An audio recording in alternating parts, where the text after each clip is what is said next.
Hello everyone, good evening. তো এই যে সন্ধ্যাবেলা এখন বসে পড়েছি পার্সেল খুলতে। এই ভিডিওটা কখন তোমাদের শেয়ার করবো জানি না। তো হচ্ছে ভাবলাম পার্সেলটা খুলতে খুলতে ভাবলাম তোমাদের সাথে অল্প দেখা ছিঁড়েও ফেলেছি, ভাবলাম তোমাদেরকে শেয়ার করিনি পার্সেলটা তোমাদের। আমি এগুলো যে সচরাচর মিন্ত্রা কিংবা নাইকার থেকেই অর্ডার করি, ফ্লিপকার্টে কোনোদিন করিনি। ফ্লিপকার্টে অন্য কোনো জিনিস করি, কিন্তু কসমেটিক প্রোডাক্ট করা হয়নি। তো এবার করেছি, তো দেখি কেমন এসেছে, তোমাদেরও শেয়ার করি। তো চলো।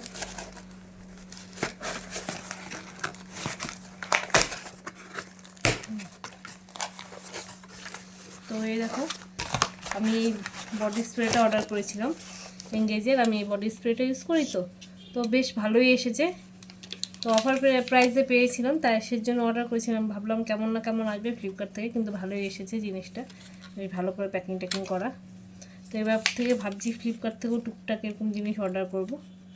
তো এই যে আজকে এটাই পার্সেল ছিল, তোমাদের সাথে শেয়ার করলাম। তোমাদের যদি ভিডিওটা ভালো লেগে থাকে অবশ্যই লাইক কমেন্ট শেয়ার করে দেবে। আজকে আমাদের ভিডিওটা এইটুকুই। Bye bye. আর তোমরা সবাই ভালো থেকো, সুস্থ থেকো।